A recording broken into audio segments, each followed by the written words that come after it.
Hello friends, my name is Chris Paxton McMillan with D3 Training Solutions, where we design, develop, and deliver training. I'm a white female in my mid-50s, I wear glasses, have graying blonde hair, and my pronouns are she and her. And I want to thank you for joining me for Lectora tips and tricks. These videos are designed to quickly answer your Lectora questions. Let's get started. In this video, we are going to talk about the project options. And so before you set up individual chapters and pages, it's a good idea to figure out your project level properties and your settings first. I would also suggest once you do this and get everything the way you like it, probably set that up as a template, which we'll talk about in another video. But what we're going to do is go to our Design tab and ribbon. And in that first section of the ribbon, the section called Project Setup, we're going to look here at this first icon here called Project Options. Now here, we can actually change the name of the project. You can also do this, of course, from the Project Explorer or when you do a Save As. We can change the project type. So we've got our standard project type or AICC and SCORM. Now, what this does for Lectora Desktop, the type is actually going to govern whether or not the logic is included for the course to talk to an LMS, that learning management system, or an LRS, the learning records store. Now, AICC and SCORM are industry standards for how e-learning courses and learning management systems communicate.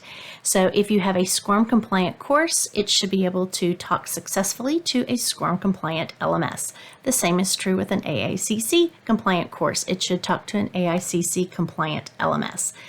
I like to relate this to think of electrical outlets. I know I can go here in the United States and I can plug in my 110 outlet and it will work no problem.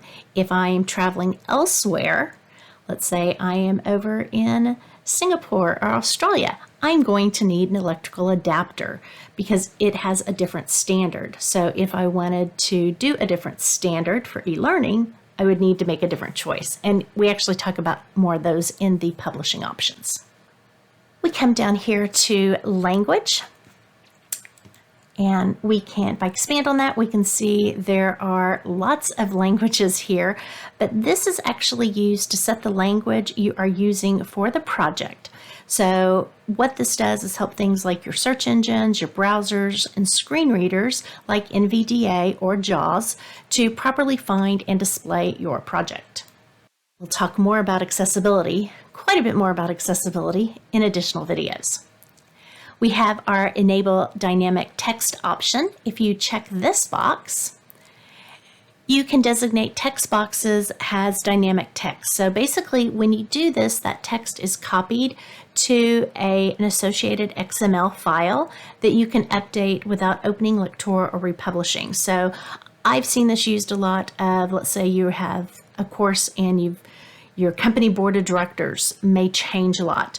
Well, rather than change this each time, if you set it up as dynamic text, you can update it automatically without actually opening up the course itself. So that can make it quite a bit easier. Again, we'll talk more about dynamic text later, but just know that option is there.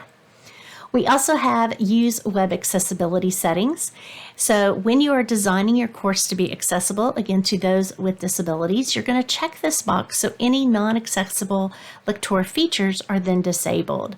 This also enables the language, the focus color, the width fields and activities, those alt tags, things like that throughout the project to be enabled. And we'll talk more about accessibility, as I mentioned, later. We have our focus color. I don't remember what the default is. I think I changed it to orange a while back. I think I've also done pink. I usually do kind of a not a matching color to whatever the course I'm doing, but something kind of opposite on that color wheel so it's easy to see. Now, you may ask, what is this? I guess I should explain that too. While a lot of users may use a mouse to navigate a course, they could also use their tab key on their keyboards to land on these interactive objects, and that's what's referred to as focus. When they do this, there's a frame that appears around the objects. You may see this a lot on web pages, and that actually is that focus and that focus color. I find it, even though I do have my vision, I find it really helpful myself just to kind of keep me on track. And again, the width I usually leave it at 1, but you could make it wider if you wanted. When retain tracking status between sessions is checked, Lectora will actually track which course, the chapters, section, pages, tests, surveys, wherever they were in the course, what they have visited and completed. Unchecking this box means you don't necessarily want to track their completion status. From my experience, an LMS can also override this when you're actually loading it to the LMS. And we have enable responsive project. We'll talk about that in another one, but again, that responsive project means how is it going to react, how is it going to respond to things like our tablet or smartphones in horizontal and or portrait. And then I select OK. Thank you for joining me, and for more information about Lectora, you can check out another one of my videos on YouTube, order the eLearning Uncovered Lectora by ELB Learning book on Amazon.com, sign up for a live instructor-led training session with Interactive Advantage Corporation, an authorized ELB Learning training partner. If you use the discount code Lectora Tips, you can receive a 5% discount off each Lectora class. And of course, check out the ELB Learning's website and knowledge base. Thanks so much, and we'll see you again soon.